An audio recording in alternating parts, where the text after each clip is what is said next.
Muy buenos días. Son las 9 en punto de la mañana de este viernes 10 de mayo del año 2024. Y en este momento, a las 9 en punto de la mañana, usted está sintonizando en conexión por Éxito 107.1 FM, la emisora del sur de Miami, Territorio Éxitos. Usted también nos puede escuchar en su teléfono celular si descarga la aplicación Actualidad Media Group. Esa aplicación usted la puede descargar de manera gratuita. Y si usted entra en www.exito107.com, además de escucharnos, pues nos puede ver. Aquí recibo el saludo de Hugo Boscán en Játiva, Valencia, Henry Moreno Hernández en Atlanta. Gladys Ortiz nos saluda desde Italia, pero no nos dice la ciudad. Carlos Cuevas está en Westchester, Pensilvania. Nelson Padua en Madrid. Xavier Miguel está en Barcelona, España. Jesús Grajirena, Caricuao, Caracas. Alfredo y Marianela en Dulcinela, Toronto. José de Villa en Maracaibo. Gustavo Ramos en Tulsa. Magali Hernández en Dublín. Ricardo Urdaneta desde La Puerta, Estado Trujillo. Muchas gracias por lo que nos dice, Ricardo. María Morales nos saluda. Doña María Alicia Sifonte en Caracas, Sifontes. Jesús Aguiar, buenos días, Jesús. Le da a Jesús un saludo a las madres venezolanas. Bueno, me sumo al saludo. Jesús está en Arequipa, Perú. Douglas Isturiz en El Salvador. Juan Acuña, el camionero, está en Kentucky. Manuel Urdaneta, buenos días. María Alejandra Alfonso en Gainesville. Ani y Mimón están en Bogotá. Edgar Bravo en Madrid. Nuestra querida Chere Ramos Graterol en Caracas. Guillermo Lozada en Johns Creek. Iris Mendoza está en La Serena, Chile. Gracias a todos, pues, por su generosidad, por estar siempre allí y por reportar la sintonía de En Conexión. En Conexión es una producción de Flor Alicia Anzola para Éxito 107.1 FM en Miami, con Laura Rodríguez en la producción general, Mariel Sofía Rodríguez apoyando a Flor Alicia en la producción informativa. Ella está en Madrid, es la única que va a saludar hoy. Buenos días, Mariel Sofía. Muy buenos días y feliz viernes para todos. Jesús Carreño está en la edición y montaje, Carlos Prato en los controles. Buenos días, Carlos. Muy buenos días. Y ante el micrófono, quien tiene el gusto de hablarle es César Miguel Rondón. Hoy es el día del Santo Job. Bueno, es el día de San Juan de Ávila, San Discórides, San Gordiano, el nudo gordiano, Santos Alfio, Filadelfio y Cirino, mártires. En el calendario astrológico de Enrico Mariani tenemos para el día de hoy la luna creciente en Géminis, que es luna de comunicación y difusión de ideas. Y a partir de las 11:13 de la noche entrará creciente en Cáncer, y en Cáncer va a permanecer por todo el resto del fin de semana. La luna de Cáncer es muy buena para reunirse en familia. Es ideal entonces para el domingo 12, cuando usted se reunirá en familia para celebrar el Día de la Madre. La luna de Cáncer es también la luna de la fertilidad y está creciente. Es la luna propicia para todo lo que tiene que ver con los niños. Y es la luna de los enamorados. Así que allí tiene usted para combinar. Enamorados, fertilidad, niños. Uy. Por el día de hoy, entonces, luna menguante, creciente, en Géminis, Sol en Tauro. Así es este viernes 10 de mayo del año 2024. Hoy es el Día Internacional de los Arganes. Y usted se pregunta qué es un argán. El argán es una especie arbórea proveniente de la región subsahariana de Marruecos. Es resistente a las condiciones ambientales adversas, tales como la escasez de agua, la erosión y los suelos sin nutrientes. Es el Día Mundial contra el Lupus. El lupus es una patología crónica que afecta al sistema inmunitario de las personas que lo padecen. Es una enfermedad autoinmune muy grave que va deteriorando de manera progresiva los tejidos del cuerpo y que puede ocasionar la muerte. En Venezuela es el Día Nacional del Artista Plástico y ello para conmemorar el natalicio del gran Armando Reverón, el artista de la luz. Y también es el Día de la Afrovenezolanidad. Para los africanos esclavos que lucharon en la época de la colonización del Imperio Español. Ya sabemos, ya. El imperio, colonización, en fin. A ver, el programa que hemos preparado para el día de hoy, viernes 10 de mayo, lo vamos a iniciar en Rockville, Maryland, con el economista José Guerra. La Asamblea Nacional de Venezuela aprobó por unanimidad una ley para aumentar el monto de las pensiones, que obliga a las empresas privadas a pagar el equivalente de hasta el 15%. La llaman Ley de Protección de las Pensiones de Seguridad Social frente al bloqueo imperialista. En fin. Luego vamos a ir a Washington, allí cerquita de Rockville, para conversar con Mariana Alfaro de The Washington Post. Y esto por algo delicado. Importantes dirigentes republicanos, liderados por Donald Trump, se niegan a comprometerse a aceptar los resultados de las elecciones de noviembre, meses antes de que los votantes se dirijan a las urnas. Y esto aumenta las preocupaciones de que el país pudiera verse en una repetición de los hechos violentos de hace 4 años. En Washington también vamos a hablar con Iria Puyosa. Ella es del Atlantic Council y con ella vamos a hablar de algo interesante. Venezuela está cosechando años de formación de infociudadanos para reportar lo que ocurre localmente, colaborar con medios de comunicación, curar noticias, construir grupos de confianza y fortalecer redes que puedan superar la censura. Esto es una iniciativa extraordinaria para un país tan bloqueado a nivel informativo y noticioso como lo es Venezuela. Luego iremos a Caracas para conversar con el abogado Joel García, abogado de Rocío San Miguel. ¿Qué ha ocurrido con Rocío? Ya son 3 meses que está ella en una prisión completamente injusta. De Caracas bajaremos hasta Buenos Aires para conversar con el periodista Nacho Montes de Oca. El gobierno de Milei enfrentó la segunda huelga general contra sus políticas de ajuste. Y aquí en Miami vamos a cerrar con nuestro querido Adolfo Herrera.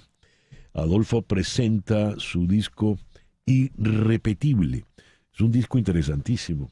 Tuve el honor de participar ahí y conversaremos con Adolfo sobre esto, el virtuoso baterista venezolano, y luego pues oiremos algo de su música. El foro de hoy se las trae. ¿El lector nace o se hace?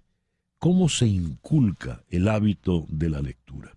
Vamos a conversar esto con Juan Sobrino. Juan Sobrino es el director de la Biblioteca Municipal de Soto del Real, en España, y se ha dedicado con énfasis, con ahínco, al cultivar el tema de la lectura. Y nos va a acompañar una destacada escritora venezolana, también residenciada en Madrid, Mónica Montañez, autora de guiones para cine, televisión, dramaturga y cuentos infantiles también. Ese pues es el programa que te hemos preparado para hoy, viernes 10 de mayo. El 10 de mayo de 1497, Américo Vespucio inició su primer viaje a las Indias. El 10 de mayo de 1499 se publican, 2 años después, las primeras cartas geográficas de Américo Vespucio.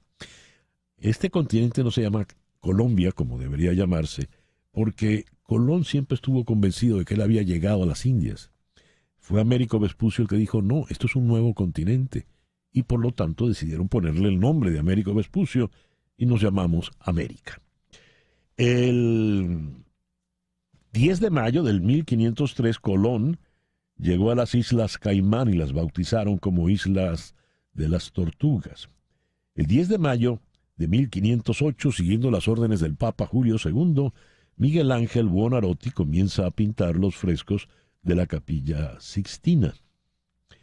10 de mayo de 1612, se casa Shah Jahan con Mumtaz Mahal. Al ella morir en el parto, él ordena la construcción del Taj Mahal como una ofrenda póstuma. Y es un acto de amor, ese monumento. 10 de mayo de 1795, José Leonardo Chirino y José Caridad González comandan el levantamiento de negros y zambos en la Sierra de Coro contra los hacendados esclavistas del Imperio Español. Este movimiento está considerado como el comienzo de la independencia americana. Esto ocurrió en Venezuela. El 10 de mayo de 1818 muere Paul Revere, aquel que salió en la cabalgata gritando "los casacas rojas vienen" en la historia de la independencia de Estados Unidos. 10 de mayo de 1869 se termina la primera línea de ferrocarril que atraviesa Estados Unidos de costa a costa.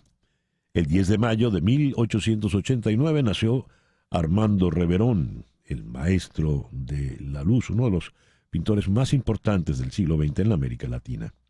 10 de mayo de 1940, Winston Churchill se convierte en primer ministro del Reino Unido.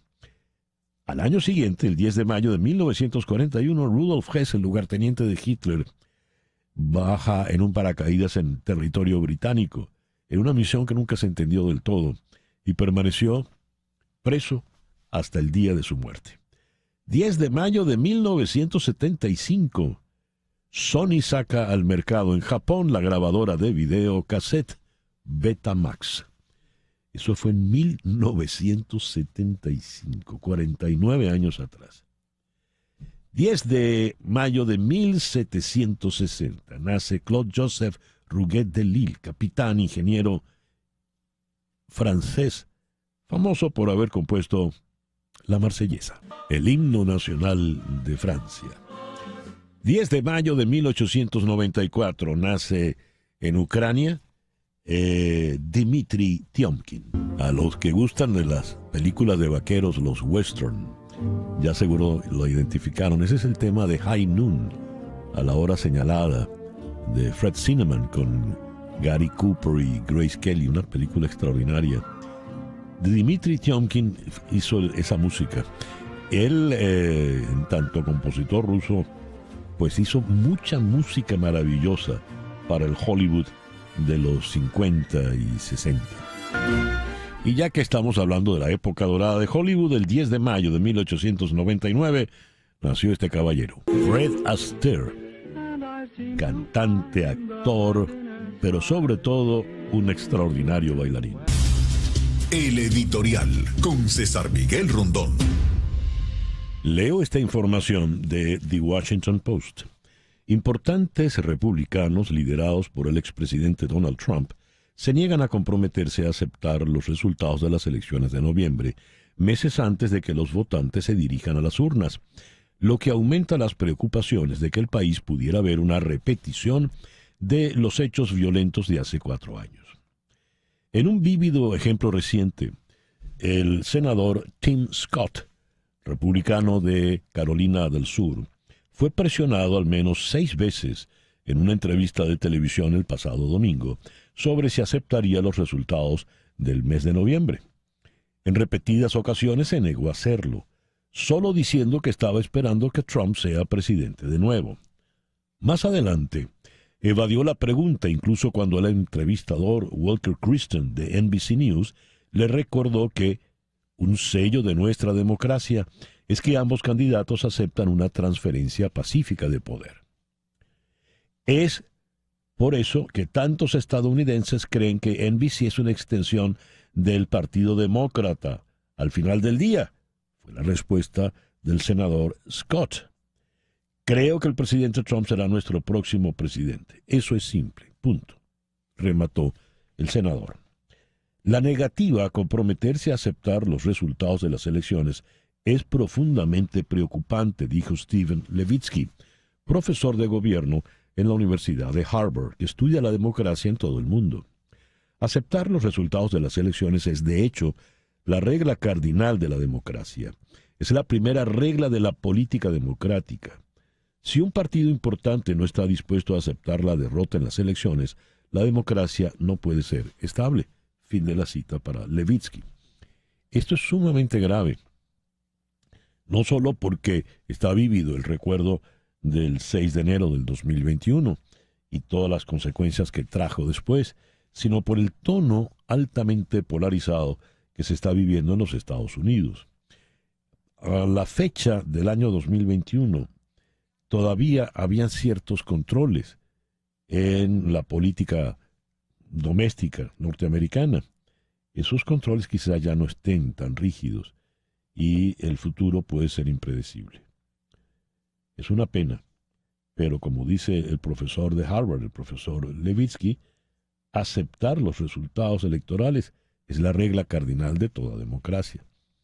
No se nos olvide que, por ejemplo, Al Gore perdió por una diferencia mínima frente a George Bush. Se decidió aquí en Florida precisamente esa elección y no hubo mayor alboroto, mayor alaraca. Gore se asumió perdedor y el señor Bush pues se juramentó como presidente de Estados Unidos. Ojalá pues permanezcan las tradiciones, la cultura y el espíritu democrático. Son las 9:17 de la mañana, hacemos una pequeña pausa y al regreso venimos con las noticias más importantes de este viernes 10 de mayo. Son las 9:19, Capicúa nos saluda Manuel Velázquez Lira, el Manolo de Tucupita. Muchas gracias, Manolo. Luis Rafael Díaz Pino desde Maracay. Guillermo Triana en Humboldt, Texas. Aura Castro de Amador en Panamá. Juan Bautista González. Profe, buenos días. Perdone la tardanza, pero ya estoy aquí desde una Caracas donde es viernes y el bolsillo no puede con eso. Ay, Carmen Díaz Orozco. Buenos días, César Miguel. ¿Por qué no informas nada sobre la infamia levantada contra Sebastián Barraez? ¿O es que no es tal cosa? Sí, es una infamia lo que le han levantado. Y hemos comentado y hemos conversado con Sebastián, a quien no solo es una periodista que admiramos y respetamos mucho, sino que somos amigos muy, muy personales. Ana Gersoni desde Milano. Carlos Artiaga, saludos y bendiciones. Amén, gracias por los buenos deseos. Son las 9:20. Y a las 9:22 de la mañana vamos con las noticias más importantes de este viernes 10 de mayo. El gobierno del presidente Biden promulgó una nueva serie de normas que buscan elevar los estándares bajo los cuales se puede solicitar asilo en la frontera sur. Las reglas, que pasarán a una fase de revisión antes de entrar en vigor, instruirán a los agentes de migración a aplicar nuevos filtros durante las entrevistas de miedo creíble, en donde se decide si una persona cumple o no con los requisitos para pedir asilo en Estados Unidos tras cruzar la frontera con México. Bajo las nuevas medidas, las autoridades migratorias podrán prohibir que quienes sean considerados un riesgo para la seguridad pública o nacional que presenten una solicitud de asilo puedan ser admitidos o no en el país. En la Argentina, la Confederación General del Trabajo, CGT, celebró ayer la contundencia del paro general, convocado contra las políticas de ajuste y las reformas estructurales económicas del gobierno de Javier Milei. En rueda de prensa ofrecida en su sede central en Buenos Aires, uno de los secretarios generales de la CGT, Héctor Daer, resaltó la contundencia del paro que en su opinión demuestra que el gobierno tiene que tomar nota. Nosotros tomamos nota del acompañamiento y el gobierno tiene que tomar nota de lo que significa la expresión de los trabajadores y trabajadoras para reconfigurar su política de ajuste. Su política que nos está llevando a extremos de la ciudadanía que difícilmente se pueden recuperar. Fin de la cita. Edmundo González Urrutia, candidato presidencial de la oposición mayoritaria en Venezuela, se reunió en su residencia de Caracas con el gobernador del estado Zulia, Manuel Rosales. La información de la reunión la confirmó Rosales a través de su cuenta en X, donde le agradeció a González Urrutia por el encuentro que calificó como grato y productivo y por poner su candidatura a disposición de la unidad el pasado 19 de abril, cuando la Plataforma Unitaria Democrática llegó a un acuerdo de la postulación única. Nos unen los deseos de hacer posible el reencuentro entre los venezolanos y de comenzar una profunda reconstrucción del país. Con entusiasmo recibimos sus palabras de reconocimiento a nuestros esfuerzos para salvar la ruta electoral y hacer posible la unidad. Por nuestra parte, reiteramos que la tarjeta del partido Un Nuevo Tiempo coadyuvará a la gran victoria que todos anhelamos, escribió Manuel Rosales. casi el 30% de las secciones electorales en México tienen algún riesgo de violencia, ya sea hacia los candidatos o hacia quienes acudirán a votar en los comicios del 2 de junio, según alertó la coalición opositora Fuerza y Corazón por México. Los representantes de los partidos Acción Nacional, PAN, Revolucionario Institucional, PRI, y de la Revolución Democrática, PRD, que conforman la coalición, exigieron al gobierno de México garantizar elecciones libres y pacíficas ante el asesinato de al menos 15 aspirantes, según cifras oficiales. Presentaron un mapa de riesgos de la elección 2024 en el que exponen las secciones electorales que son foco potencial de violencia en los comicios por la presencia de las organizaciones criminales que han operado en el país en pasadas elecciones.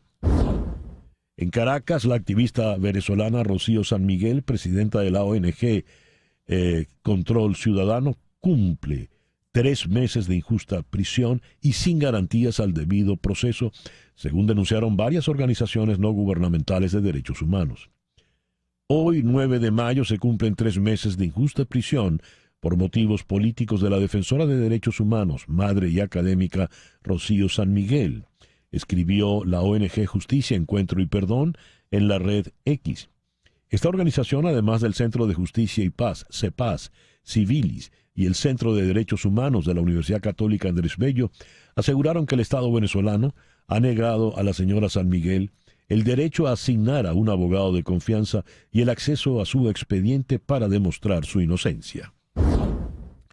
El canciller venezolano Iván Gil dijo que Estados Unidos ha activado una maquinaria de guerra contra Venezuela luego de que Estados Unidos informara que 2 aviones sobrevolarían Georgetown, la capital de Guyana y sus alrededores. En la cuenta X, Gil dijo que las apetencias de la ExxonMobil no tienen límites, ya que pretenden desestabilizar la región y amenazar la proclama de América Latina y el Caribe como zona de paz. Una declaración en la que la Comunidad de Estados Latinoamericanos y del Caribe, CELAC, de la que forman parte Venezuela y Guyana, establecieron, entre otros puntos, su compromiso con la solución pacífica de controversias a fin de desterrar para siempre el uso y la amenaza del uso de la fuerza, cita textual.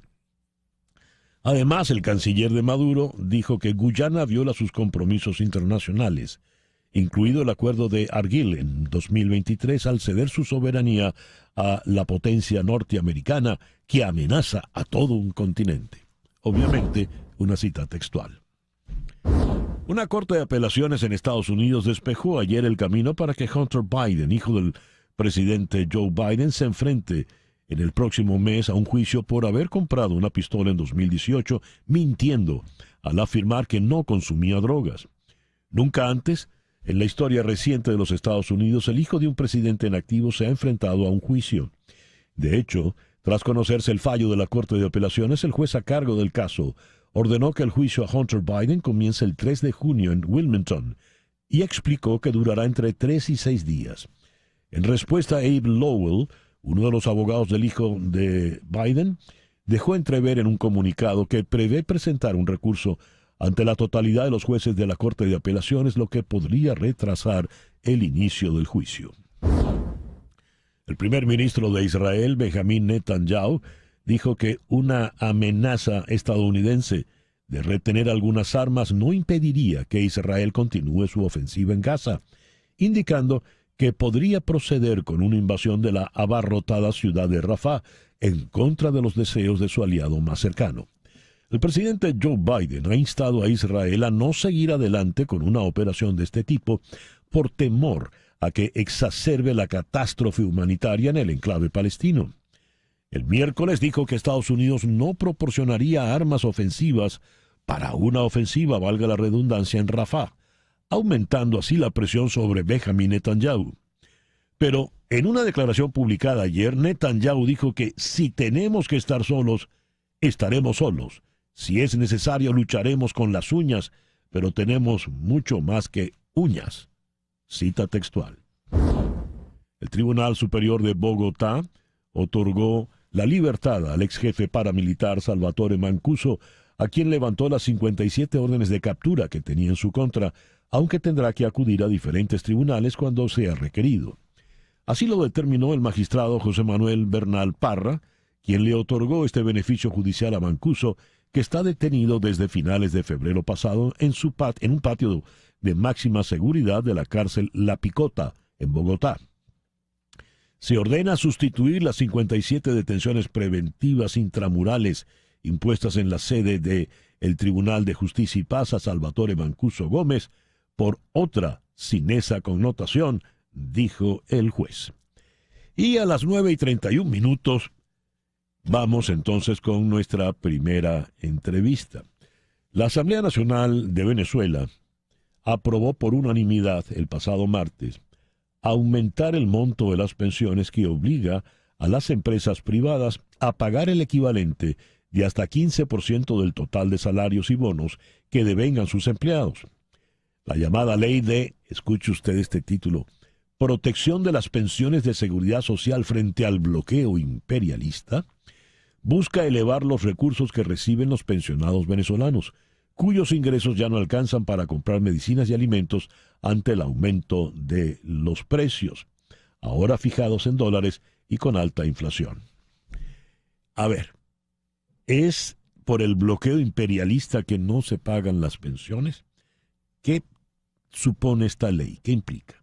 Vamos a Rockville, en Maryland, donde se encuentra el economista venezolano José Guerra. José, muy buenos días. Gracias por atendernos. Muy buenos días, César Miguel. Muchísimas gracias a ti por la invitación al programa. ¿Qué es esta ley de protección de las pensiones de seguridad social frente al bloqueo imperialista? Bueno, yo así al principio tengo dos comentarios.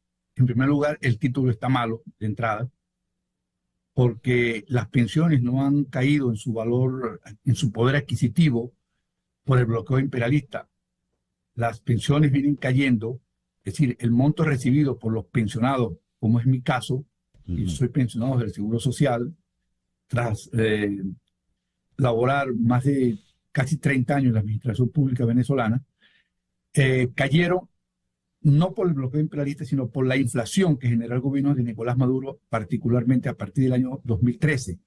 Allí es donde empieza realmente la hecatombe de las pensiones en Venezuela, mucho antes de las supuestas del supuesto bloqueo imperialista. De manera que el imperialismo no tiene nada que ver con la caída de las pensiones.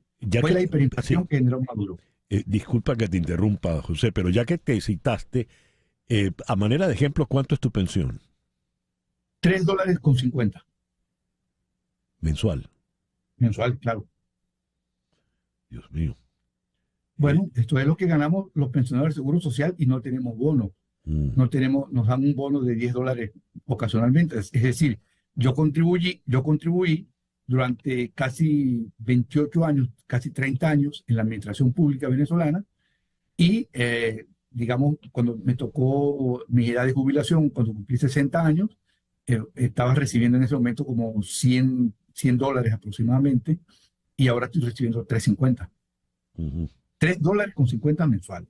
Eso es mi pensión. Por eso es que yo digo que eso no tiene nada que ver con el imperialismo. Eso tiene que ver con la hiperinflación que generó una gran devaluación o que la devaluación generó una hiperinflación y diluyó, pulverizó el valor adquisitivo de las pensiones. Ese es el primer comentario que yo te quería hacer. Antes de las sanciones. Las sanciones no causó la debacle del valor de las pensiones. Ya. Lo otro que yo te quería comentar, César Miguel, por favor. Esto es un impuesto electoral. ¿Cómo así? Claro, porque lo están imponiendo un 15% sobre la nómina que le impone el gobierno a los empresarios del sector privado, porque también recordemos que el Estado es empresario y no se cobra a sí mismo, sino todas las empresas pequeñas, grandes y medianas, sobre todo las pocas grandes que quedan, son las que van a pagar el impuesto. Entonces es un impuesto electoral. ¿Por qué es un impuesto electoral? Porque se va a empezar a cobrar ahora, el mes próximo, el mes de junio, en fecha electoral. Pero los empresarios los van a descargar del pago del impuesto a la renta el año próximo. Es decir, que si usted, como dice la ley, esa ley estrafalaria en su título, van a gravar a los empresarios y ellos van a pagar el año próximo. En este periodo, el gobierno va a recoger plata y la va a usar por la campaña electoral. El próximo año, cuando los empresarios vayan a pagar el impuesto sobre la renta, van a notar como un costo lo pagado por ese impuesto y lo van a deducir del pago del impuesto a la renta. De manera tal que en el neto el gobierno no va a recibir mucho, pero el año próximo, pero estos 90 días, esos 80 y tantos días que quedan de que a las elecciones, sí va a recibir dinero. Por eso es que yo digo que esto es un impuesto electoral, un impuesto a los empresarios para que financien parcialmente la campaña electoral de Nicolás Maduro. Y no sé si fue el año entrante, entonces, es peor para el trabajador porque las cosas van a subir mucho más de precio. No, las cosas, digamos, no va a haber una inflación desbocada, pero evidentemente, como es un costo a la nómina, un impuesto a la nómina, esos precios, esos costos van a subir porque el empresario, por lo general, traslada parte del impuesto a los bienes que él produce, porque está incurriendo en un costo, evidentemente. Pero el punto relevante acá, César Miguel, es que es un impuesto electoral. Este es un impuesto electoral que va a pagar los empresarios, van a pagar los empresarios ese impuesto electoral, de aquí básicamente a las elecciones, y le va a dar a Maduro cierta caja, ¿verdad?, para que financie gastos. Ya lo dijo él hace 3 días. Quiero la platica, en mente la platica. ¿La platica cuál? La que van a pagar los empresarios por el impuesto. Y el año que viene esa plata se va a disolver. El próximo gobierno no va a recibir prácticamente nada. ¿Por qué no va a recibir prácticamente nada? Porque ese pago del impuesto va a ser deducido del impuesto sobre la renta. Es decir, el impuesto sobre la renta se genera con los ingresos que tiene la compañía menos los gastos que incurre la compañía. Y dentro de esos gastos está el pago. Pero eso es cuando el próximo año, en marzo del próximo año, cuando ya la declaración de impuestos sobre la renta. José, y el pago. Mientras tanto, el gobierno va a recibir plata. ¿Hay idea de esa platica, de cuánto suma? Bueno, no, yo no he sacado las cuentas porque básicamente la nómina, o sea, el impuesto se forma de la siguiente manera. Es el número de empleados que tiene el sector privado, que debe ser unos 4 millones de empleados, el sector privado, formal, porque el que está en la informalidad no va a pagar, el formal, 4,5 millones, multiplicado por el 15%, multiplicado por el salario promedio. Y yo creo que no es mucha plata, porque el salario promedio es muy bajo. Uno de los factores que multiplica la ecuación es muy bajo, porque la ecuación tiene 3 términos. El primero, la base sobre la cual se causa el impuesto, que es la masa de trabajadores, 4,5 millones, por ahí, 5 millones de empleados, multiplicado por el 15%, que son 2 datos fijos, y multiplicado a su vez por el salario promedio. El salario promedio en el sector privado del comercio y servicios, que es el gran empleador, el promedio ronda los $210.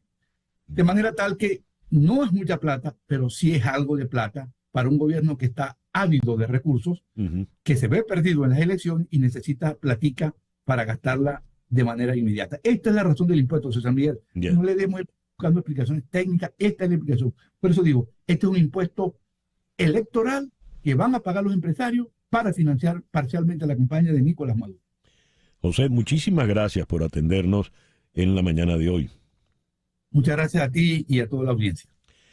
José Guerra, economista venezolano desde Rockville, en Maryland. 9:39, Capicúa. Una pequeña pausa y al regreso nos ocupamos del tema que conversábamos en el editorial, la nota de The Washington Post a propósito de dirigentes republicanos que no aceptan, no se comprometen a respetar el resultado electoral, cualquiera este sea, en el próximo mes de noviembre. Esto es En Conexión por Éxito 107.1 FM en Miami. 9:41. Ventilex, fábrica de extractores de aire industriales y ventiladores comerciales a la medida, te ofrece extractores de aire Alfa 48 y Alfa 36 para el control de ambientes cálidos y contaminados. Llama al 954-433-1322. 954-433-1322.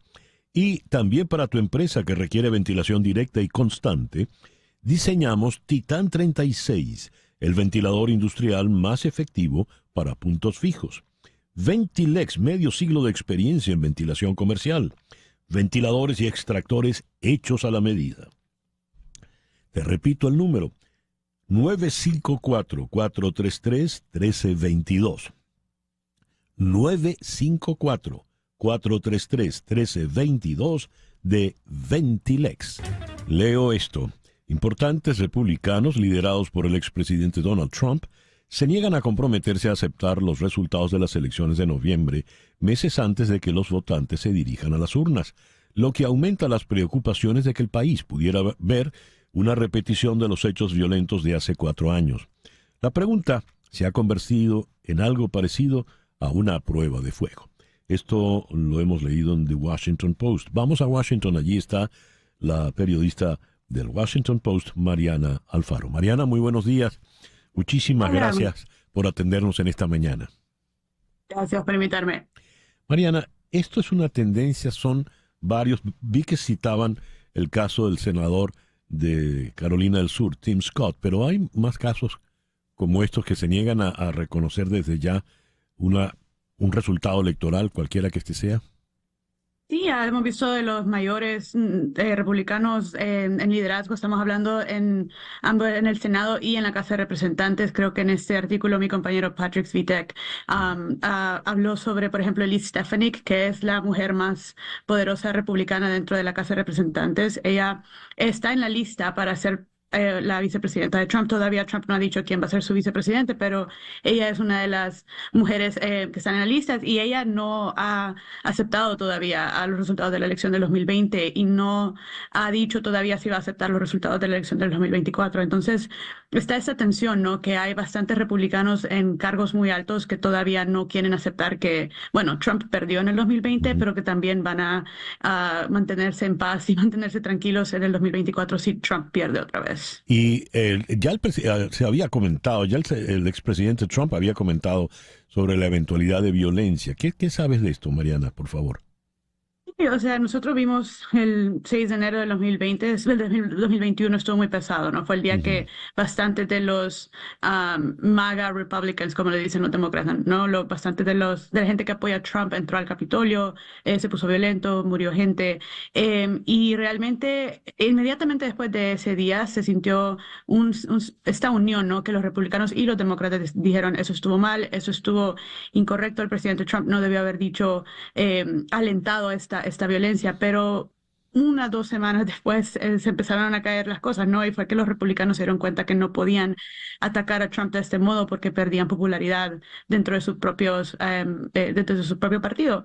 Y eso es lo que estamos viendo ahorita, ¿no? Se han quedado en esa zona donde no quieren aceptar los resultados de la elección porque no quieren enojar a Trump, no quieren estar del otro lado de Trump, porque ellos saben que si no están con Trump, la gente que está con Trump los va a abandonar a ellos. Y eso es lo que estamos viendo ahorita. Y Benny Thompson, que es un demócrata en la Casa de Representantes, él dijo que tiene mucho miedo de que lo que pasó en el 2021 vaya a pasar otra vez en enero del 2025 si Trump pierde, porque esta vez no tiene Trump no hay una muralla dentro del Congreso que le diga a Trump, no, hasta aquí llegamos, no podemos seguir con temas de violencia, porque ahora todos quieren estar felices con Trump, todos quieren estar del lado de Trump. Entonces no hay esta defensa, esta fuerza dentro del Partido Republicano que le diga que hasta aquí llegó. A ver, lo que ocurrió el 6 de enero del año 21 fue algo que sorprendió a todos, ¿verdad? Se le fue de la mano la situación al estamento político de Estados Unidos. Si puede ocurrir algo parecido luego del resultado electoral de noviembre, cualquiera que este sea, ¿qué podría ocurrir, Mariana? ¿Cuáles son los temores allá en Washington? Los temores ya fuera en el tema de violencia, creo que desde el 6 de enero se ha visto cómo han cambiado los protocolos de seguridad en el Capitolio. Yo trabajo en el Capitolio todos los días y han cambiado mucho el sistema de seguridad. Ahí es muy difícil entrar. O sea que yo creo que en las imágenes que vimos el 6 de enero puede que las veamos replicadas un poco más lejos de la zona central del Capitolio, pero físicamente no creo que se pueda hacer lo que pasó ese día porque creo que ya están más preparados. Pero desde un punto de vista más democrático, público y político.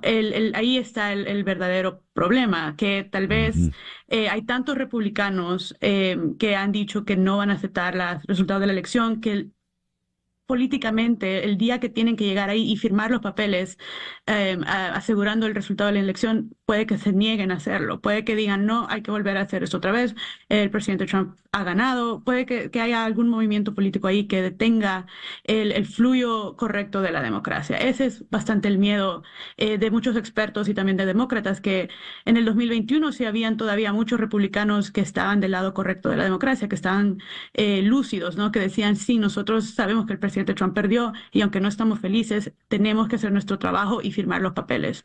Pero ahora se siente que hay esa tensión, ¿no? De que tal vez no vayan a hacer lo correcto en el 2025 si es que Trump pierde. Algunos han definido lo que pretendió el expresidente Trump en aquel momento como un golpe de Estado. Ahora sería peor, Mariana. Y ese sería un golpe directo a la democracia, ¿no? No se dejaría el proceso democrático que pase correctamente, porque ya en ese punto llegamos a estas teorías y muchas preguntas de what if, ¿no? Que qué pasa si no firman los papeles, qué pasa si no dejan que se oficialice la elección. Eso es un territorio en el que no hemos entrado en la historia de Estados Unidos. Ya. Mariana, te agradezco mucho que nos hayas atendido en la mañana de hoy. Mariana Alfaro es reportera de la sección de política en The Washington Post y nos habló precisamente desde la ciudad de Washington. Son las 9:49, Capicúa. Las noticias de este momento en Conexión Radio. Como no está Flor Alicia, la leo yo. El diario La Prensa, el más antiguo de Nicaragua, informó que demandó al Estado nicaragüense por la expropiación de sus bienes, que han valorado en al menos $32 millones. El periódico, fundado el 2 de marzo de 1926, explicó en su sitio web que los directivos del grupo editorial La Prensa presentaron una demanda ante organismos internacionales, entre ellos la Comisión Interamericana de Derechos Humanos, contra el Estado de Nicaragua.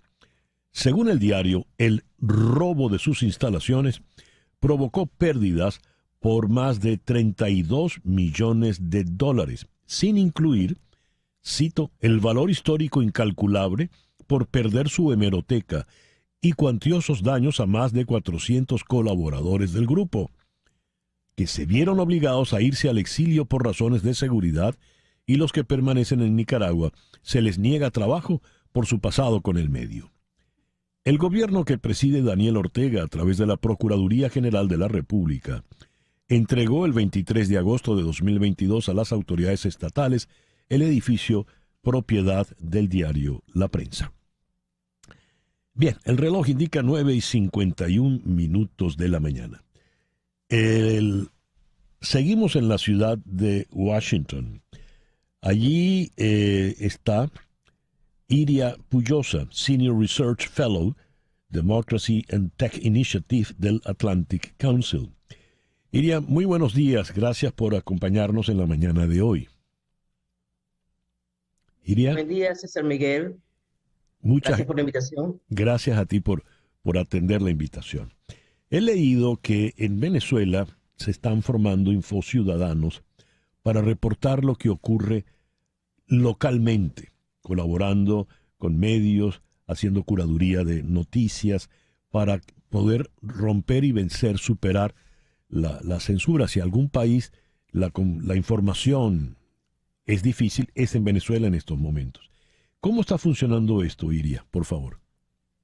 Este es un proceso que comenzó hace muchos años, alrededor de 2010, si mal no recuerdo.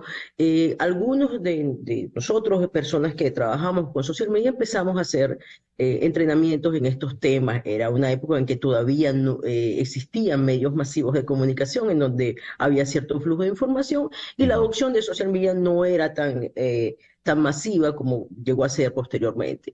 Pero empezaron a hacerse ese proceso de formación, ese proceso en que la gente empezó a apropiarse de estas herramientas para compartir información con sus propias agendas, con sus propios objetivos, sin los filtros de los medios, ¿no? Y eso está dando fruto ahora, después de más de una década en que la gente se ha acostumbrado a recolectar información, a compartir información en sus redes y a desarrollado ese tipo de relaciones, ese tipo de habilidades, todavía con algunas precariedades, porque estos son procesos difíciles, más en países donde hay dificultades de acceso a tecnología, a teléfonos, a la conectividad de Internet en sí misma, pero ha habido un proceso de aprendizaje y apropiación de estas herramientas que le ha permitido a la gente estar preparada para un momento en el cual se da prácticamente un cierre total de los espacios informativos masivos y una precariedad incluso en la circulación de información en espacios digitales. Entonces, hay ya un trabajo hecho que es lo que permite que exista esta reacción, esta posibilidad de que los ciudadanos hagan el trabajo que los periodistas no pueden hacer porque están censurados o están bajo amenaza de persecución. ¿Cómo se forman, Iria? ¿Cómo ha sido ese proceso de formación que dices ya tiene una década, ¿no? Sí, ha sido un proceso, digamos que no totalmente estructurado, con pequeñas iniciativas de distintas organizaciones sociales, organizaciones de la sociedad civil que trabajan en temas de libertad de expresión, en algunos casos algunas universidades, en algunos casos organizaciones que trabajan con derechos digitales o con libertad en línea, en libertad en Internet, que fueron desarrollando talleres, charlas, procesos de formación bastante acotados, bastante, digamos, de poca duración, con contenidos simples, sencillos, pero que, dada la repetición y dado el uso que la gente le dio de las herramientas, ha ido creando, facilitando la adopción de ciertas capacidades, de ciertas destrezas, que en este momento están dando fruto en la posibilidad que la gente tiene de combatir la censura y hacer circular información. Lo estamos viendo, por ejemplo, en el contexto de la campaña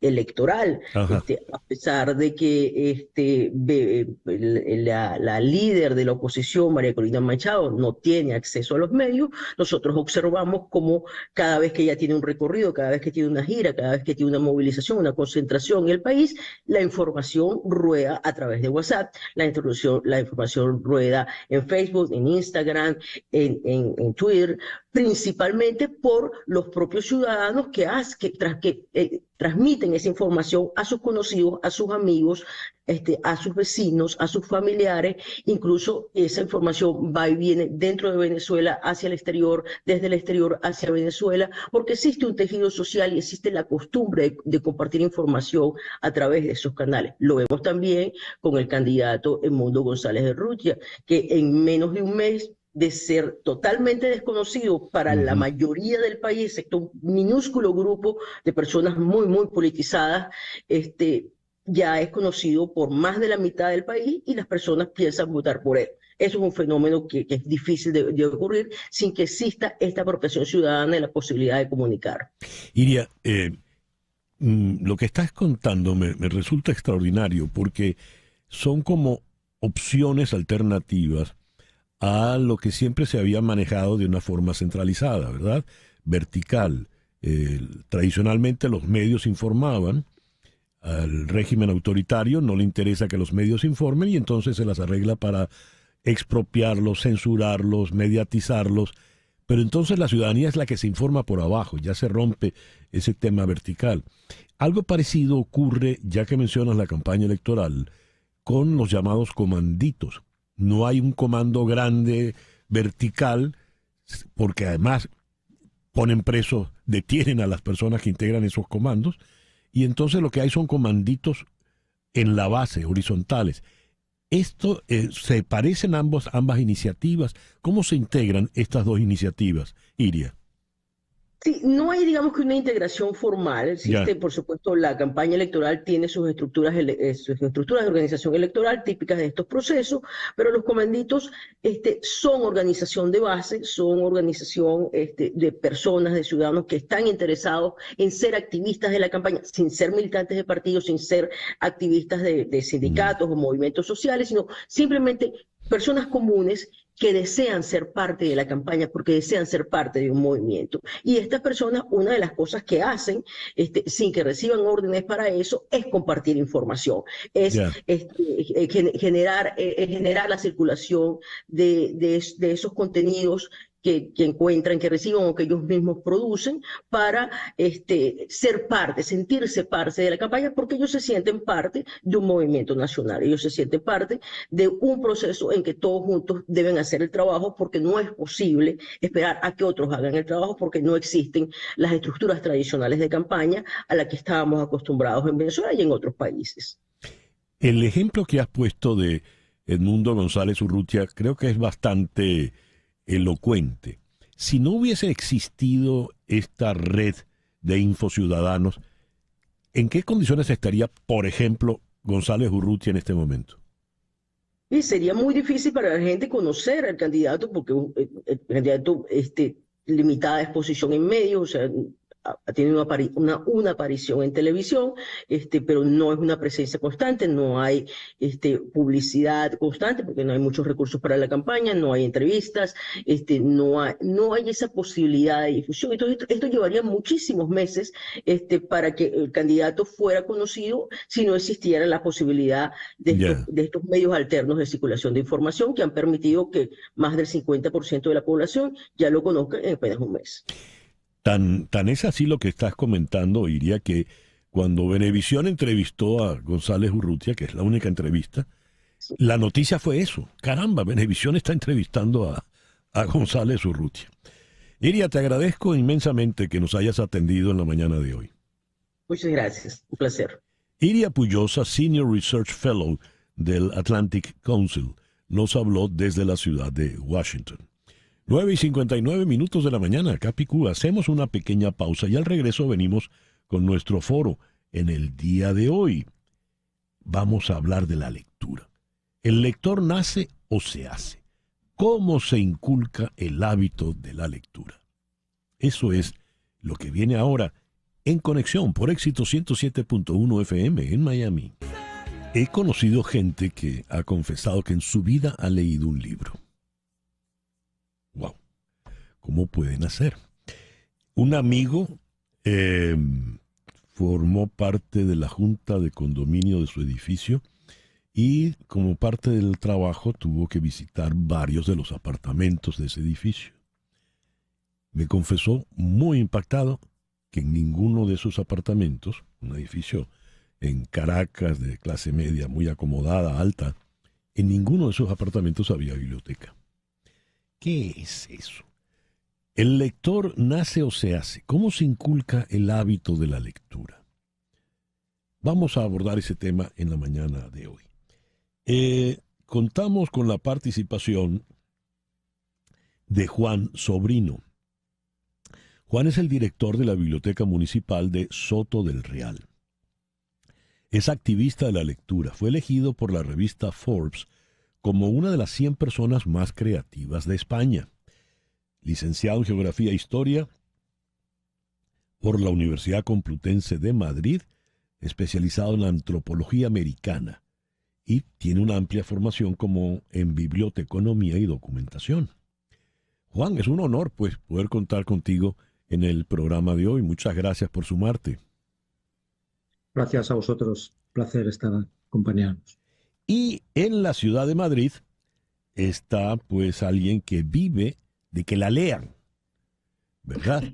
Porque ella es escritora, nuestra muy querida y admirada Mónica Montañez, dramaturga, ha escrito novela, ha escrito cine, por supuesto teatro básicamente, y hasta cuentos infantiles. Querida Mónica, gracias por sumarte al programa en el día de hoy. Hola, un placer inmenso y además el tema me parece maravilloso. Gracias. ¿Cómo es posible que alguien no lea? Le pregunto a Juan, Sobrino.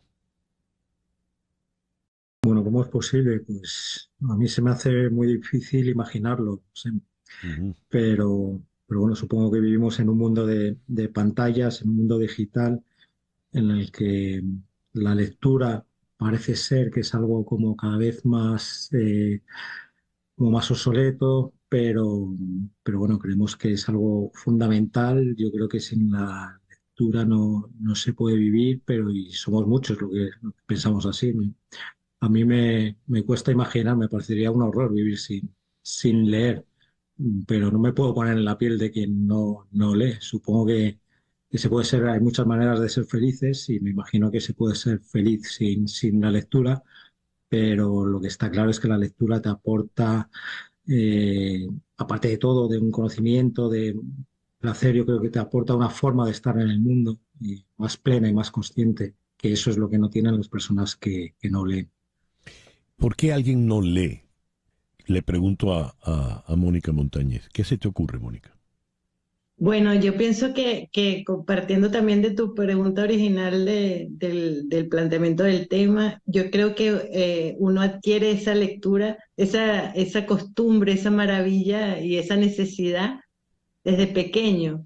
Y creo que tiene que ver con ese momento mágico antes de acostarte en que tu mamá o tu papá te leen un cuento.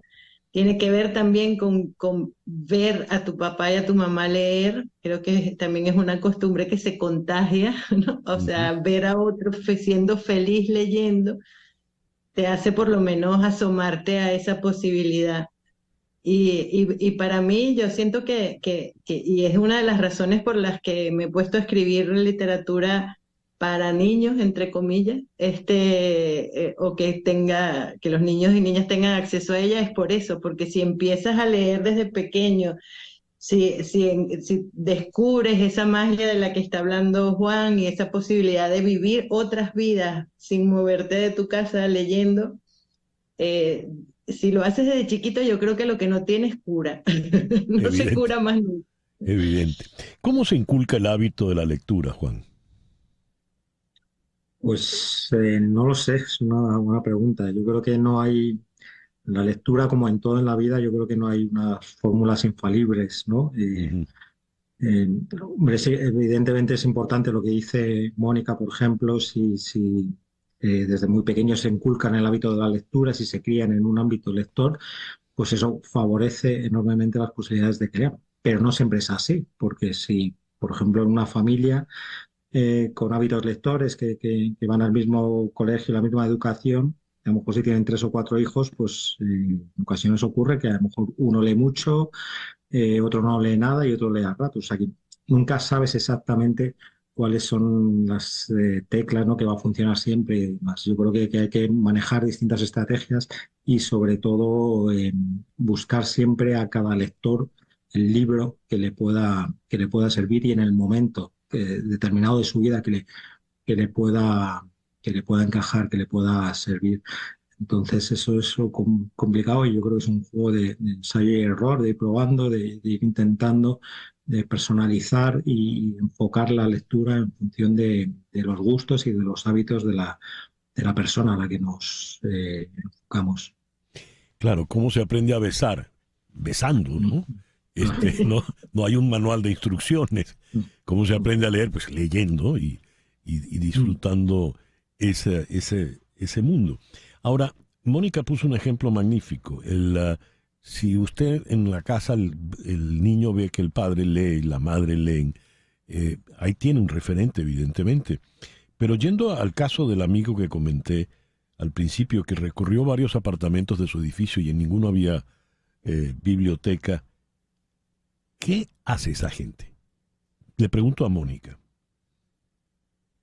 Oye, no lo sé, o sea, a lo mejor como bien dijo Juan, están metidos en una pantalla que paradójicamente se lee un montón porque todo el mundo ahora se manda mensajes y uno está leyendo, no literatura, pero sí leyendo, hay un hábito ahí, no sé qué hacen, pero también así como en una casa de lectores te puede salir un hijo no lector, porque no es obligación, en una casa de estas que nombras tú, de gente sin biblioteca. Yo he conocido personas así, porque de pronto, no sé, de pequeños sufrieron asma o tuvieron alguna circunstancia que les impedía salir a jugar y ahí se toparon con un libro y el libro los rescató y a partir de ahí adquirieron bueno, tuvieron esa fortuna de encontrar la posibilidad de que el libro muchas veces te rescata, ¿no? Te habla de ti mismo, te habla de otros lados, cuando no quieres estar donde estás, te permite eso, ¿no? escaparte y aprender. Y yo siento que también es muy importante que los profesores que dan castellano, español, literatura, eh, tengan una actitud que no sea de obligación, o sea, que no le muestres al niño que es obligado que se lea ese libro, sino que qué sabroso que te vas a poder leer ese libro maravilloso. Cuando uno tiene esa suerte de tener un buen maestro, un buen profesor, ya hay otro caminito ahí andado, ¿no? Recién en uno de estos foros en el programa conversábamos con una educadora de Barcelona, ya en España, y hablaba de la neuroeducación y cómo en la lectura pues se destapa, se incita la imaginación. Ese fenómeno, ¿de qué manera se puede inculcar en un niño y en un adulto que no tenga el hábito de la lectura? Le pregunto a Juan Sobrino. Pues, ¿cómo se puede inculcar? Pues yo creo que una cosa fundamental es reivindicar la importancia y el valor que tiene la lectura, Uh-huh. ¿no? Desde distintos puntos. O sea, como decía Mónica, y lo decía Borges, ¿no? Hay que partir que la lectura, el verbo leer conjuga mal con el imperativo, ¿no? Y entonces Borges decía una frase muy bonita, ¿no? Que la lectura es una de las formas de la felicidad, o uno de los nombres de la felicidad, y no se puede obligar a la gente a ser feliz. O sea, que si hay gente que no quiere serlo, pues bueno. Pero entonces yo reivindicaría la importancia de la lectura. Entonces, a partir de ahí, sí puedes jugar con ella en proyectos, por ejemplo, en los que reivindicas esa labor. Nosotros apostamos por una lectura compartida, muchas veces utilizamos la lectura en voz alta como un valor y juntamos a personas en torno a los libros. Es decir, hacemos proyectos, por ejemplo, como Biblioterapia para Mayores, es un proyecto que hacemos en residencias con personas mayores, en los que personas voluntarias van a leer en voz alta a las residencias. Y ahí, por ejemplo, jugamos mucho también con los centros educativos, que vayan ellos a leer. Entonces, reivindicar esa importancia que tiene la lectura, porque lo ves en actividades como esas, porque además salen encantados tanto las personas mayores que reciben esa lectura, como las personas voluntarias que participan, ya sean grandes o pequeños, cómo disfrutan ese momento. Entonces, poner en valor eso, yo creo que puede ayudar a que la gente tome conciencia de la lectura, por no hablar del placer que supone la Claro. lectura, ¿no? Escribe Jesse Mejía: leer un libro que te haga vibrar las entrañas, en el momento preciso te convierte en un lector habitual. Estaba yo muy joven cuando un amigo puso en mis manos Demián de Hesse y me cambió para siempre. ¿Tú recuerdas cuál fue tu primer libro, Mónica? Pues sí, la verdad que yo entré a la lectura a través de Asterix y Obelix y de ahí y por ahí fui yendo a estos el Club de los Siete, las Cinco de Enid, yo no me Blyton. acuerdo del apellido. Enid Blyton. Ajá. Uh-huh. Y de pronto me topé con Un Mundo para Julius de Bryce Echenique, que es lo que este lector te acaba de escribir. Para mí es el libro que me cambió la vida, porque te estoy hablando del momento del boom latinoamericano, y yo, claro, uno leía a García Márquez y toda esta gente y decía, wow, pero a mí nunca me va a pasar algo como lo que están contando allí. Y de pronto me conseguí con Alfredo Bryce Echenique y Su Mundo para Julius, y dije, mira, esto sí, Claro. esto sí me está hablando en el oído y sobre mí misma. Y a partir de ahí fue que me cambió la vida como lectora, y sobre todo que me planteé la posibilidad de ser yo escritora. Y bueno, eso es otro momento mágico también. Ya. En tu caso, ¿cómo fue, Juan? Pues no recuerdo cuál era mi primer libro. Sí, también entré por la vía del TV o del cómic, en mi caso por El Mortadelo y Filemón, por más cómic del gran Francisco Ibáñez. Uh-huh. Y recuerdo así libros que me hayan marcado, por ejemplo, ya más mayor, o sea, ya en la adolescencia, en la juventud, fue cuando me convertí ya en un lector que ya leía de una forma impulsiva. Entonces recuerdo, por ejemplo, un libro que me marcó, El expediente del náufrago, de Luis Mateo Díez, que acaba de recibir el premio Cervantes, y porque ese libro me abrió para entender que se podía contar una historia a partir de la belleza del lenguaje, ¿no? Y entonces te abre una perspectiva nueva de la literatura, no solo como evasión, sino como indagación de la belleza, ¿no? En el propio lenguaje. Y es uno de los libros que me han marcado. Por ejemplo, recuerdo de poesía también, La casa encendida, uno de Luis Rosales, uno de esos libros que leí joven y al que siempre regreso, ¿no? Que siempre, cada poco, vuelvo a leer y me ha acompañado toda la vida, ¿no? Por ejemplo. Es que es maravilloso eso. Yo recuerdo mi primer libro, me da pena, pero era Mickey Mouse va a la luna. Me había ido muy bien en el colegio, eso fue en México. Me habían puesto una estrellita dorada en la frente. Y en el supermercado mi mamá vio el librito y me lo compró. Lo guardé hasta no hace mucho. Mickey Mouse va a la luna. Pero por algo se empieza, ¿no? A ver, tenemos por delante un reto importante. Y es que solo en los libros, en lo que implica la lectura, podemos encontrar universos que nos hacen falta, que son necesarios para nuestro progreso, para nuestra cotidianidad, a título individual y a título colectivo también. ¿Qué se le puede decir al oyente que nos está escuchando en este momento y quiere de verdad que su hijo, sus amigos lean? ¿Qué le podemos decir? Mónica, por favor. Mira, lo primero que se me ocurre es que se lo prohíba. Nada más atractivo que lo prohibido. Bueno, no, echando broma. Pero puedes jugar con eso.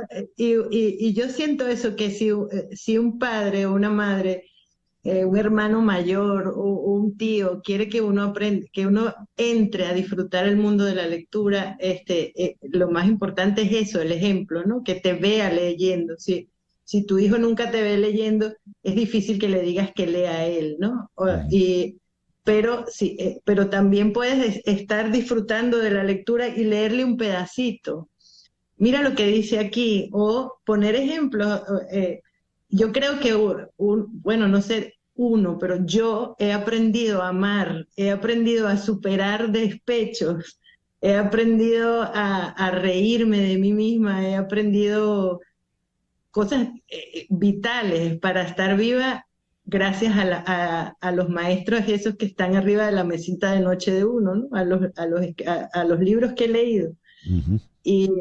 Y es lo que he hecho con mis hijos. O sea, en mi casa siempre ha habido no una, sino varias bibliotecas, y aquí estoy rehaciendo. Y mis hijos siempre han tenido un libro a mano, y a mí en las noches contándoles cuentos, inventándoles cuentos y tratando de que entiendan, y ha sido así, que es parte fundamental de la vida. Es como eso, la oportunidad de vivir varias vidas sin tener que estar reencarnando. Muy bien eso, muy bien. Juan, por favor, ¿qué le puedes decir a nuestros oyentes?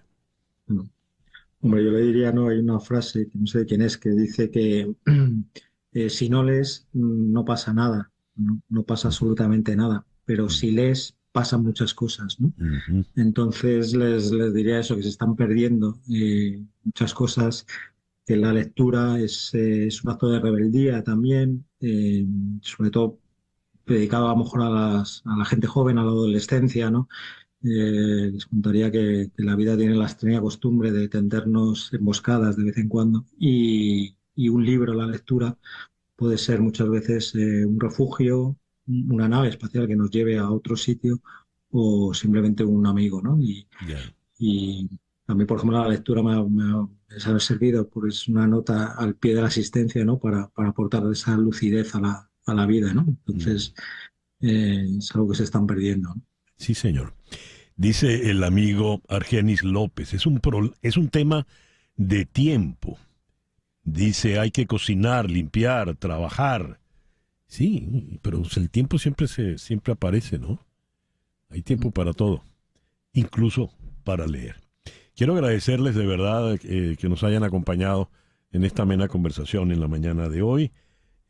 Juan Sobrino, director de la Biblioteca Municipal de Soto del Real, allá en Madrid, y también en Madrid a la escritora Mónica Montañez. Juan, Mónica, muchas gracias. Gracias a ti, de verdad. Gracias a ti, ha sido un placer. Igualmente. Y busque un libro, búsquelo. No tiene idea del maravilloso universo que se abre una vez que usted entra en una página. 10:21 de la mañana. Hacemos una pequeña pausa y al regreso algo fuerte, duro. ¿Qué ha ocurrido con Rocío San Miguel? Esto es En Conexión por Éxito 107.1 FM en Miami. Vamos ahora a Caracas, donde está el doctor Joel García, abogado, especialista en Derecho Penal, profesor universitario y defensor de derechos humanos. Joel, muy buenos días, muchísimas gracias por acompañarnos en la mañana de hoy. Muy buenos días, César. Un saludo para ti, tu equipo de producción y a todos los que nos escuchan y nos ven en este momento. Joel, en el día de ayer se cumplieron 3 meses ya de la injusta prisión de Rocío San Miguel. ¿En qué condiciones se encuentra Rocío? Bueno, en las condiciones por lo que nos dice su hija Miranda Díaz, que es quien la ha podido visitar y hablar con ella, se encuentra dentro de lo que cabe bien, ¿ok? Él no ha sido víctima de vejaciones, maltrato, etc. El problema es desde el punto de vista jurídico, ¿no? Porque cuando una persona está detenida, más allá de sus condiciones de salud o cómo se encuentre, es decir, su hotelería, por llamarlo de esa manera, es la situación jurídica que eso sí es preocupante. Porque ella hasta ahora, a 3 meses de su detención, no ha podido contar con una defensa de confianza. Es más, no tiene defensa. Porque si bien es cierto que la defensa pública es una institución que se le garantiza a toda persona cuando no tiene abogado de confianza, que no es el caso de Rocío San Miguel, esta defensa no ha ejercido la defensa. Esta persona que tiene a cargo la defensa técnica de Rocío San Miguel, jamás y nunca se ha comunicado con ella. Entonces, si no se ha comunicado con ella, mal podría preparar una estrategia de defensa, porque es con el imputado, con la persona que está detenida, es que uno arma la estrategia de defensa. Y por otro lado, lo que se quiere en este proceso, y pongo entre comillas la palabra proceso, porque yo veo más bien que esto es un secuestro con apariencia de un proceso judicial, que se le quiere llevar a juicio sin ella poder haber alegado nada en su favor. Ayer estuvimos hasta las 10 y tanto de la noche en el Palacio de Justicia porque sabíamos que la iban a trasladar, pero no la trasladaron simple y llanamente porque nosotros estábamos allí pendientes de cuando ella la llevaran al tribunal. A las 10:05 de la noche, el personal del tribunal salió del tribunal. Nosotros tuvimos que irnos porque solamente quedábamos en el Palacio de Justicia el doctor Juan Luis González y yo. Sin embargo, no tendría nada de extraño que la hayan trasladado casi cerca de la medianoche o después de la medianoche para hacer esa audiencia, porque así trabaja este gobierno, así trabaja este Poder Judicial actualmente. Voy a usar la palabra que dijiste, secuestro. ¿Por qué está secuestrada Rocío San Miguel? ¿Qué alega el régimen para tenerla presa? Digo que secuestro porque en un proceso penal lo mínimo que se le puede garantizar a una persona que está privada de su libertad es que pueda ejercer su derecho a la defensa, que pueda tener acceso a todo aquello que le incrimina, que pueda impugnar eso que le incrimina, que pueda decir, ser escuchada. Y a Rocío San Miguel no se le ha permitido esto. Entonces, ¿en qué cualidad de que está detenida en un proceso? No lo es un secuestro. Ahora, vamos próximo, o si no se le hicieron ayer una audiencia preliminar. ¿Para qué es una audiencia preliminar? Es precisamente para discutir si la acusación en contra de ella cumple con los requisitos de forma y de fondo, si los medios de prueba son lícitos, pertinentes, son legales. ¿Y quién va a decir eso? ¿Quién lo va a cuestionar si no tiene defensa? Entonces, si le hacen audiencia sin su defensa de confianza, va a ir a un juicio totalmente desnuda, indefensa, sin nada que alegar ni probar. Entonces, eso es la cuestión de Rocío San Miguel en este momento, y no solo la de ella, sino la de Alejandro González también. A ver, ¿ella dónde está recluida en este momento, Joel? En el helicoide, en la antigua sede del SEBIN. Allí está recluida desde el día siguiente que le hicieron la audiencia de presentación, es decir, desde el 13 de enero. Y Alejandro Hernández está en el Rodeo 1, eso que muchos familiares han denominado como el campo de concentración. ¿Por qué lo llaman campo de concentración? La forma en que se tienen a los presos políticos allí, de hecho, los familiares y abogados que van a visitar a algunos de los detenidos, los encapuchan para ingresarlos al lugar. No saben por dónde caminan, dónde está. Después, la visita es a través de un cristal, a través de un teléfono, un auricular, las llamadas son grabadas y si escucha el custodio de que usted está diciendo alguna palabra que ellos consideran que no debe decir, le cortan la comunicación, le cortan la visita. Y las condiciones en que se encuentra, y bueno, ya vimos estos días los familiares que dieron una rueda de prensa donde dicen que sus familiares, sus presos, todos han bajado de peso. En el caso de Rocío en el helicoide no es así. No, en honor a la verdad no es así. ¿Y en qué condiciones está ella allí? Por lo menos le permiten la visita de su hija, por lo menos le permite que le lleven enseres, que le lleven alimentación, útiles de higiene personal, que eso no ocurre en el Rodeo. En el Rodeo no permiten ni siquiera que le lleven comida a los detenidos. Dios. Bien, ¿qué va a pasar con Rocío San Miguel? Rocío San Miguel es una víctima más de este derecho penal del enemigo, una víctima más de este derecho penal de autor. Es decir, ¿por qué está detenida Rocío San Miguel? Es verdad que Rocío San Miguel quiso matar al presidente de la República, es verdad que quiso matar a Freddy Verdán, es verdad que quiso asaltar un cuartel, es verdad que es terrorista, que es traidor a la patria. La respuesta simple y llanamente es no, sino que es incómoda quizás por lo que dice, por lo que hace, y algún personero del alto gobierno no le gustó y la mandó a guardar, porque así pasa con todas las personas. Vean ustedes, San Miguel, que atacan a la sociedad civil. Ellos dejaron de perseguir a los políticos porque pareciera que entendieron que les salía más fácil, menos costoso comprarlos que perseguirlos. Y ahora es a la sociedad civil que no ha callado sus voces, que sigue protestando, a los sindicatos, a los gremios, a los defensores de derechos humanos, a quienes están persiguiendo. Ya. A ver. Todo el andamiaje de argumentos es absurdo. No aguanta un remesón. Pero allí está. Y el señor Saab fue el responsable de argumentar y de ir allí. ¿Qué se le puede decir a Saab? ¿Qué responsabilidad tiene Saab en todo esto? Mire, el fiscal general de la República, una institución sumamente importante en cualquier país, no goza de credibilidad. Lamentablemente, cuando una institución más bien es risible por la argumentación que utiliza, incluso el lenguaje deja mucho que desear, de una persona de esa investidura de cargo, cada vez que habla, oye, deja muy mal, yo no sé cómo se sentirán los funcionarios de esa institución cada vez que escuchen a su representante hablar. Sin embargo, lo que se le puede decir a él es que esta novela no resiste el menor análisis. Y todos los venezolanos y también el mundo saben que esto es una patraña, que esto es toda persona que le incomoda, ellos buscan anularla. Pero el problema no está en el fiscal, porque el fiscal puede pedir la pena de muerte si le da la gana. El problema está en los jueces. O sea, ¿quién controla el control? Los jueces, ¿qué hacen con estas personas? Privarlas de libertad sin argumentación jurídica ninguna. Entonces, el problema va más allá, porque no es el fiscal, es el sistema de justicia completo. Ya. ¿Qué podemos hacer por Rocío? Mira, nosotros, el doctor Juan Luis González Taguaruco y yo, seguimos insistiendo en nombrarlo como su defensor. Ella, ojalá que siga haciendo lo propio, exigiendo su defensa y no permita que le vulneren más derechos y dan una audiencia así expedita y a espalda de la justicia. Ojalá que se mantenga firme. Nosotros vamos a seguir invocando apelaciones, amparo, dejando testimonio de todo aquello que los jueces no nos dieron. Los jueces están dejando con su firma allí y están preconstituyendo pruebas, porque algún día la justicia tiene que llegar a Venezuela. Y esos jueces, esos fiscales que están firmando cada actuación allí, serán responsables de sus actos en algún momento. Hay que seguir documentando y denunciando nacional e internacionalmente. Joel, muchas gracias por estos minutos. Gracias a ti, César. Joel García, abogado desde Caracas. Son las 10:34 de la mañana. Las noticias de este momento en Conexión Radio.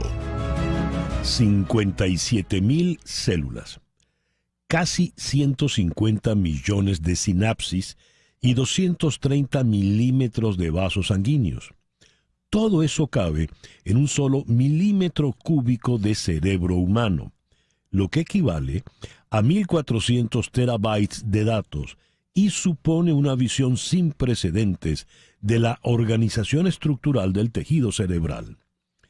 La Universidad de Harvard y Google Research colaboraron durante casi una década para generar la mayor reconstrucción en 3D con resolución sináptica de un trozo de corteza temporal humana de aproximadamente la mitad del tamaño de un grano de arroz.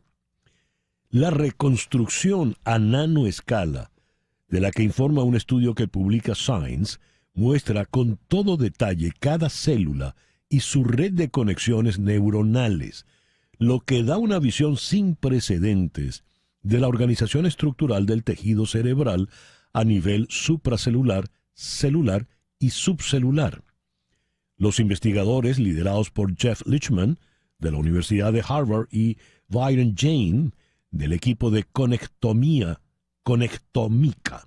del Google Research, combinaron inteligencia artificial y microscopía electrónica para codificar por colores y reconstruir el cableado de ese pequeño pedazo de cerebro.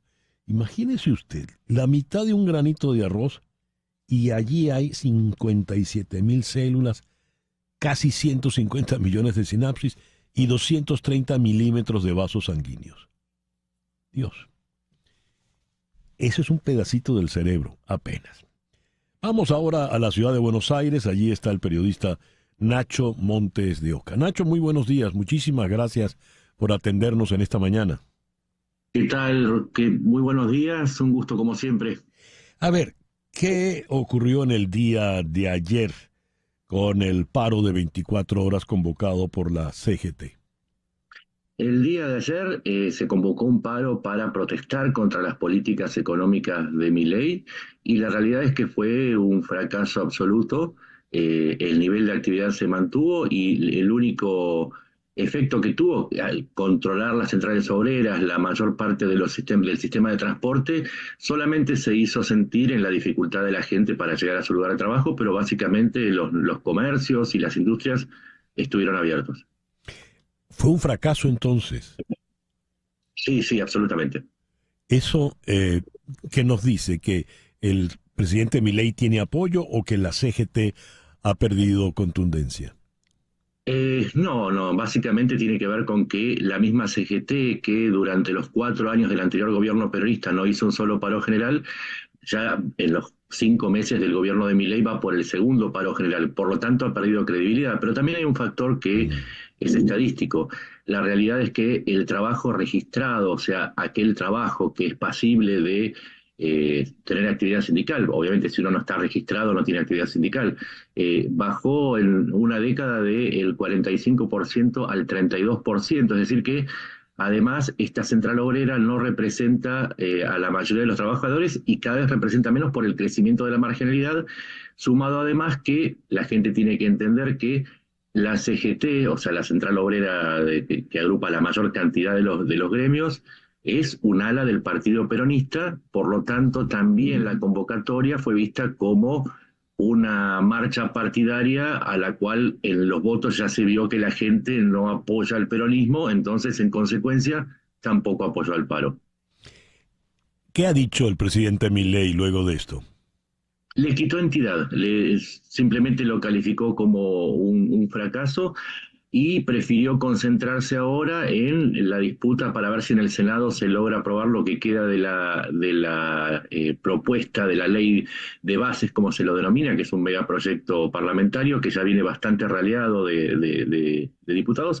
Pero aquí también hay que entender, y esto para que se entienda la Argentina, si bien en las calles pueden pelearse, dentro del Senado están negociando gobierno y peronistas junto con otras fuerzas para ver qué es lo que queda de la ley que envió el gobierno. A veces Argentina tiene una dualidad entre la escenografía y la obra que se representa. A ver, y de esa dualidad, ¿qué podrá quedar? ¿Qué podrá quedar de la ley? Es lo que me gustaría saber. A ver, vamos a poner en concreto el capítulo laboral presentado en diputados en la Cámara Baja, lo que se aprobó, tenía 57 capítulos. De esos 57 quedaron 16. Ahora bien, los que se quitaron son los que más afectaban a la actividad sindical, principalmente la obligatoriedad de los aportes. En Argentina estamos obligados, estamos en un trabajo registrado, a entregarle dinero a los sindicatos. Eso quedó. Y la otra parte que quedó fue la prohibición de los bloqueos extorsivos. Se iban a prohibir por ley. Eso también se quitó. Y quedó un aumento de la edad jubilatoria para las mujeres hasta los 70 años, hasta los 65 años, perdón, y que equipara la de los hombres, y permite algunas modalidades de contratación sui generis más parecidos al sistema norteamericano.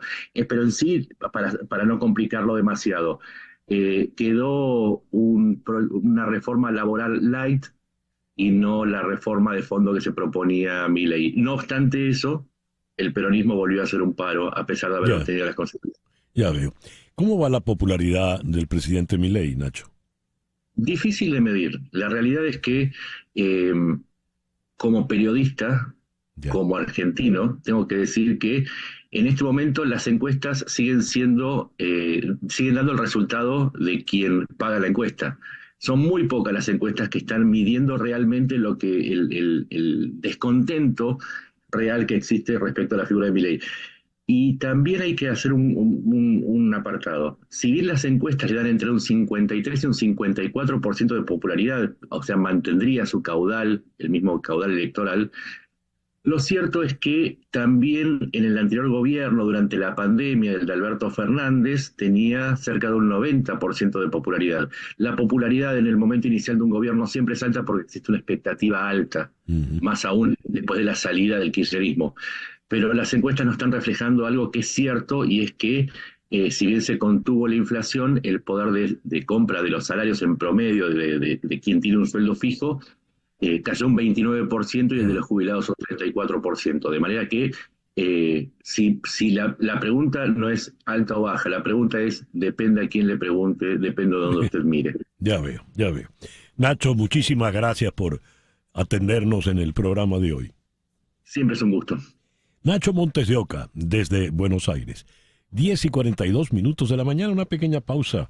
Al regreso, el maestro Adolfo Herrera, a las 9 por TVV Network, un nuevo episodio de Luis Olavarrieta, quien conversará con Daniel Alejandro Morales Reyes. Yo le digo eso, usted no sabe quién es, pero si le digo que es Danny Ocean, ya cambia. Bueno, va a estar conversando con Danny Ocean a las 9 de la noche, Luis Olavarrieta por TVV Network. My Way es una canción difícil de cantar y es emblemática, y la popularizó Frank Sinatra, a quien le llamaban La Voz. Pues hay un caballero que cuando se presenta en vivo la canta, y la canta en serio, con una pista. El detalle está en que el caballero es baterista, y es un gran virtuoso baterista. Su nombre, Adolfo Herrera. Adolfo, buenos días, querido amigo. Buenos días, César. Gracias por la invitación y bueno, gracias por esa introducción. Tú pensaste que yo había puesto My Way para presentarte. Adolfo, por fin vas a presentar tu disco Irrepetible. ¿De qué va Irrepetible? Bueno, Irrepetible son 10 textos vinculados con la poesía que tratan de temas que yo escogí. Y esos 10 textos inspiraron 10 improvisaciones musicales en formatos diversos. Hay dúos, hay tríos, y hay cuartetos, y hay quintetos.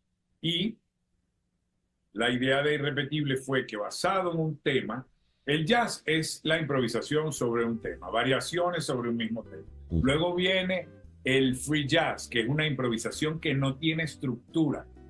Y en mi caso yo lo que quise fue que la inspiración y esa estructura, esa ánima, ese alma con el cual se improvisara, lo diera el tema y el texto de cada escrito. Ahí al fondo estamos escuchando a Aquiles en la guitarra, Aquiles Báez, Roberto Cocho en el contrabajo y tú en la batería. Esa es la improvisación que hicieron de Luz. Exactamente, Luz es el primer tema que se graba en este proyecto. Y yo escojo el tema de la luz básicamente por esa búsqueda y esa visita de Aquiles Báez hacia la luz. Aquiles hablaba muchísimo de la luz del Caribe y hablaba de la luminosidad en las composiciones. Cuando se me ocurre la idea de hacer esto, pues voy a mi gran amigo, baterista también, colega, melómano, César Miguel Rondón, y le propongo la idea. Mira, hay un tema, vamos a improvisar, tú podrías escribir algo. Y César Miguel Rondón dice, sí, vale, yo me anoto en ese combo. Y se genera el primer track grabado esa mañana, basado en ese texto que escribe César. Ahora, ¿qué vamos a hacer en el concierto? Esto no va a ser un concierto de free jazz. Esto es un concierto donde yo voy visitando los temas, voy haciendo un storytelling de cómo fue la construcción del disco desde el punto de vista de los temas. Pero ¿qué es lo que pasa? Este es un disco que se empieza en Venezuela y se termina en Miami. Este es un disco que toca un poco el tema migratorio, porque cuando yo estaba grabando el disco, yo empiezo a grabar ese disco, yo no sé si tú recuerdas esto, César, pero ese día yo estaba grabando apurado porque se iba Roberto Koch, se iba de Venezuela y se iba a Suiza. Y ese día yo hice Luz y Muerte. Y así, yo que como buen músico soy un gran procrastinador y dejo las cosas para después, la ida de mis amigos de Venezuela me iba obligando a hacer los temas. Entonces así el segundo tema que hice fue Caracas porque se me iba Rodner. El tercer tema fue Belleza porque se me iba Gabriel Chacargi. Entonces después hice Incertidumbre y Amor porque se me iba Gonzalo Tepa. Y así fui haciendo todo el disco hasta que me fui yo. Ese cuento lo voy a ir echando en el concierto. El concierto será el sábado 1 de junio a las 8 de la noche en el Miami-Dade College Kubek Memorial Center. ¿Y con quiénes vas a estar allí ese sábado? Ese día voy a tocar con una banda muy querida para mí, que si bien son todos venezolanos, son personas que conocí aquí, con las que empecé a trabajar aquí en Miami. Que son Javier Espinosa en el bajo, Manuel Gámez en el piano y Eric Chacón en el saxo y la flauta. Muy bien. Y básicamente lo que vamos a estar haciendo es que vamos a estar tocando temas que están vinculados a ese proceso de Irrepetible y por supuesto que como somos jazzistas vamos a improvisar, pero pueden contar con que vamos a tocar temas. Voy a tocar, por ejemplo, hablando de Luz, pienso tocar, por ejemplo, a mis hermanos de Aquiles Báez. Claro. Que era el tema con el que abríamos todos los conciertos y que va dedicado a Aquiles, que además tiene un solo de batería. Entonces yo pienso, tú sabes, yo estoy organizando eso para que la pasemos bien y sobre todo para que sea el cierre del proyecto y la inauguración de otra parte. Muy bien. Sábado 1 de junio, 8 de la noche en el Kubek Memorial Center. Y el disco, ¿dónde se puede oír y ver? Porque todo esto tiene video. Sí, fíjate. Este disco tiene 3 fases. Tiene la primera fase que está en todas las plataformas de audio. La que usted consuma, usted lo va a encontrar ahí. Yo tengo Spotify, búsquelo en Spotify. Yo tengo Apple, búsquelo allá. Yover, etc. Hay videos documentales de cada canción que se hicieron al momento de grabar y eso está en YouTube. El día del concierto vamos a tener el lanzamiento de la edición del set especial, una caja. Cuando yo me imaginé cómo salía este disco a la calle en un primer momento, me lo imaginé que venía un CD en una cajita, después me imaginé un DVD. Ya nada de eso se usa. Ahora se perdió el objeto. Yo decía, ¿cómo puedo hacer? Bueno, a mí se me ocurrió una caja con unas cartas como si fuera el tarot, donde están los textos de los autores e imágenes. Esto lo diseñó Beatriz Carreño, y ese día va a ser una especie de bautizo a la vieja usanza. Vamos a tener un objeto que vamos a poder bautizar en la tarima y vamos a poder celebrar eso. Y la idea de eso es que la gente pueda ver algo, como se solía hacer, como se hace con los discos de vinil ahora. Sí, sí. Pero que se hacía toda la vida. Uno ponía el disco y uno no veía un video, uno veía la portada del disco y la cabeza volaba. Y eso es lo que yo quiero que pase. Bueno, eso es lo que yo quiero que pase con este disco. Allí estaremos contigo. Sábado 1 de junio en el Cubex Center, con Adolfo Herrera, irrepetible. Allí los espero. Fuerte abrazo, Adolfo. Muchas gracias, César. A ti, el gran Adolfo Herrera.